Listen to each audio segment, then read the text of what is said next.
Hey y'all, today we're going to be writing quadratic functions from graphs. Alright, so at the top of the notes I wrote this little statement that says when writing quadratic functions from a graph, use vertex form and the same process we use to write absolute value functions. So this is going to seem familiar, like maybe you have done this before, but we haven't actually done this lesson. We did the exact same process with absolute value. We just now have to transfer it into quadratics, all right? But it's the same type of thinking. So we have to know that vertex form of a quadratic looks like this. All right. So the example says write the quadratic function that represents the graph in vertex form. Okay, so we need to take the vertex because that's our h and our k. So we have -2, -3. That's our h and our k. So in vertex form, so far we'd have a, we don't know the value of that, we have to solve for that in a second, x minus -2, and I need another set of parentheses, that quantity squared, plus k is -3. Now, there might be saying, well, why don't you just make this a plus and this a minus? Well, I want to show you why it becomes a plus and why it becomes a minus. Because the values are both negative. All right, so doing a little simplifying, we'd have a times x plus 2 squared minus 3. So then how do we get the value of a? Well, we take a point that's on the graph. All right, you can pick any point and plug it in for x and y and then solve for a. So I'm going to take the y-intercept. Do I have to take the y-intercept? No, you can use any point that this line goes directly through. So that's a nice point to use. So now I'm going to plug that in. -1 for y, 0 for x. And then I'm going to simplify what's inside the parentheses here. So I have 0 plus 2 is 2. I need to square it still. 2 squared is 4. And then you don't subtract 3 because this a is multiplying. So it would be 4a minus 3. So now just finish solving for a. We'd add 3. Divide by 4. And we get a is 1/2. Now we don't want to leave it there. We want to write our equation with everything plugged in. So we have 1/2 x plus 2 squared minus 3. And there's the equation that would match that graph. Now the next example says write the quadratic function that represents the graph in standard form. Okay, so we want to end up in standard form, and if you recall, standard form is y equals ax squared plus bx plus c. Now we're not going to go to this form directly. We're first going to start in vertex form, then convert from vertex form into standard. All right, so that's the process. Now we just need to go through. So I know this graph is a little bit small. Sorry about that. The vertex is -1, 8. Okay, and the point I'm going to use the y-intercept, so since I can clearly see that it's 0, 6 as my point. So I'm going to have y equals a, x plus 1. Now I'm skipping a step there because I showed it to you the first example.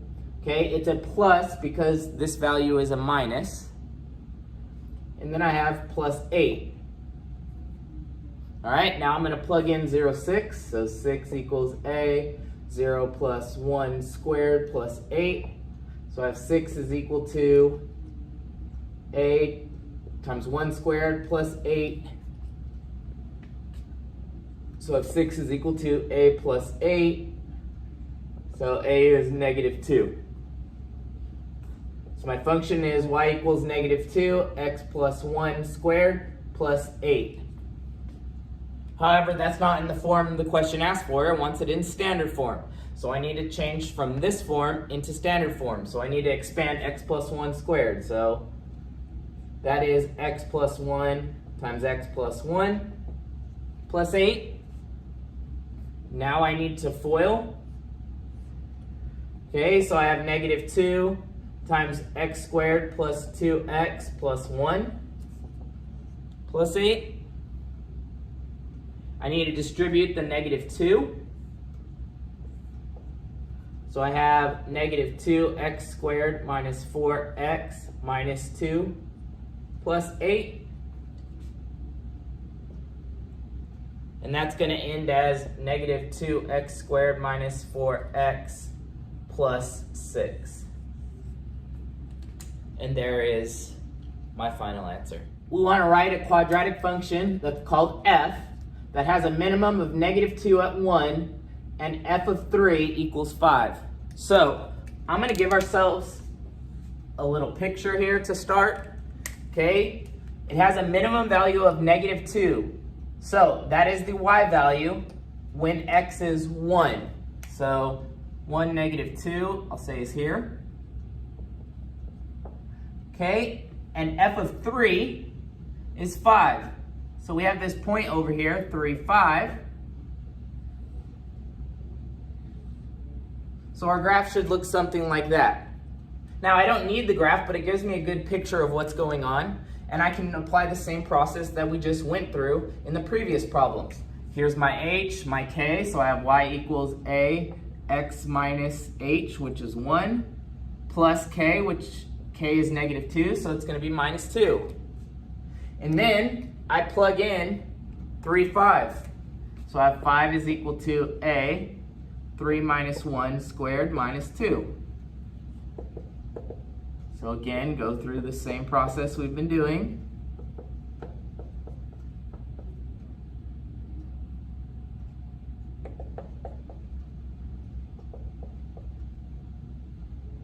And I get a is 7 over 4.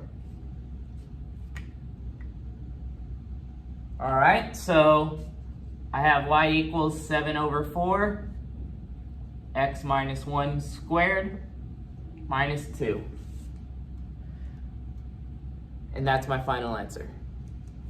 All right, last example. It says 3 points on the quadratic function g of x are negative 1, 0, 5, 0, and 0, 3. Write the function equation in standard form. All right, so I'm going to get a little picture here. Draw what we have. We have negative 1, 5, and 0, 3. So the only way that this is possible is if our parabola opens downwards.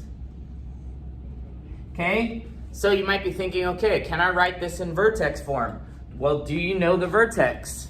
We know the vertex lies halfway in between the x-intercepts. So halfway in between the x-intercepts would be, there's 6 units between the x-intercepts.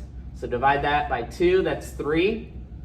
So we know that the axis of symmetry has to be at x equals 2, but there's no way of telling what this y value is.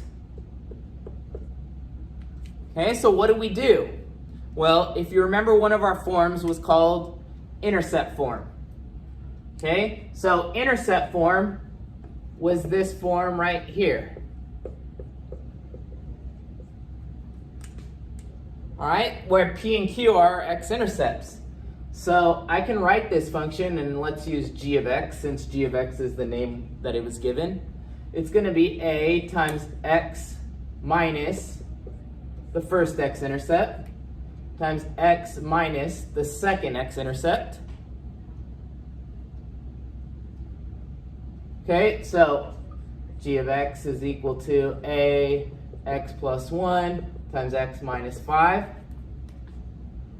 Now plug in a point, and the point we know is this point right here, 0, 3, the y-intercept. So 3 is equal to a times 0 plus 1 times 0 minus 5. So that's a times 1 times negative 5, which is negative 5a. Divide by negative 5, we get x is negative 3/5. So our equation is negative 3/5 times x plus 1 times x minus 5. All right? Well, we want our answer in standard form, so we need to expand x plus 1 times x minus 5 and then distribute the negative 3/5. So I'm going to end up with x squared minus 4x minus 5, and then distribute the negative 3/5. I'm going to get negative 3/5 x squared minus plus 12/5 x plus 3. And there's my final answer. All right, and that's the lesson on how to write quadratics from a graph. Hope this helps, and let me know if you have any questions.